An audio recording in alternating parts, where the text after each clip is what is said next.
ಬ್ಯಾಸ್ಗೆ ಶುರು ಆಯ್ತಂದ್ರೆ ಹೆಣ್ಮಕ್ಳಿಗೆ ಒಂದು ದೊಡ್ಡ ಕೆಲಸನ ಅಂತ ಹೇಳ್ಬೋದು ಸಂಡಿಗೆ ಇಡೋದು. ನಡೀರಿ ಇವತ್ತಿನ ವಿಡಿಯೋದಾಗ ಮಂಡಾಳ ಸಂಡಿಗೆ ಮಾಡೋದು ಹೆಂಗಂತ ನೋಡ್ಕೊಂಬರೋಣ. ಇವು ಭಾಳನ ರುಚಿ ಇರ್ತಾವೆ ತಿನ್ನಕ್ಕೆ. ಆಮೇಲೆ ಹುಡುಗರಿಗಂತೂ ಭಾಳನ ಇಷ್ಟಪಡ್ತಾರೆ, ಅಡ್ಡಾಡ್ಕೊತ ತಿನ್ಬೋದು. ನಾವಂತೂ ಸಣ್ಣವರಿದ್ದಾಗ ಕೈ ಒಳಗೆ ಇಟ್ಕೊಂಡು ಅಡ್ಡಾಡ್ಕೊಂಡು ತಿಂತಿದ್ವಿ.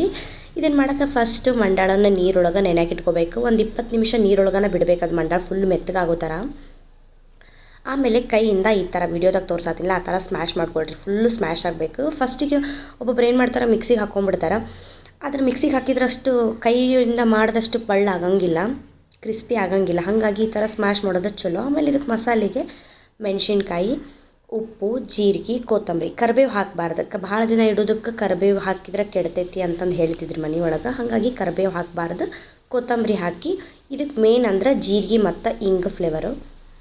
ಸ್ವಲ್ಪ ಎರಡೂ ಸ್ವಲ್ಪ ಜಾಸ್ತಿ ಕ್ವಾಂಟಿಟಿ ಒಳಗೆ ಹಾಕ್ಕೊಂಡು ಸ್ವಲ್ಪ ನೀರು ಹಾಕ್ಕೊಂಡು ನೈಸ್ ಪೇಸ್ಟ್ ಮಾಡಿಕೊಡ್ರಿ ಇದನ್ನು. ಅದಾದಮೇಲೆ ಇದನ್ನು ಮಂಡಾಳಿಗೆ ಸೇರಿಸಿ ಬೇಷ್ ಸ್ಮ್ಯಾಶ್ ಮಾಡ್ಕೋಬೇಕು ಕೈಯಿಂದನ. ನಾ ವಿಡಿಯೋದಾಗ ತೋರ್ಸಾತೀನಿ ನೋಡಿರಿ, ಆ ಥರ ಮಂಡಾಳ ಕಾಣಬಾರ್ದು, ಆ ಥರ ಫುಲ್ಲ ಸ್ಮ್ಯಾಶ್ ಮಾಡಿಕೊಂಡು. ನಿಮಗೆ ಏನಾರ ಉದುರು ಅನ್ಸಾಕತ್ತಿತ್ತು ಅಂದ್ರೆ ಮೇಲೊಂದು ಸ್ವಲ್ಪ ನೀರು ಬೇಕಂದ್ರೂ ಚಿಮ್ಸ್ಕೋಬೋದು. ವಿಡಿಯೋ ಥರ ತೋರ್ಸಾತಿಲ್ಲ, ಆ ಥರ ಉಂಡೆ ಟೈಪ್ ಬರಬೇಕದು.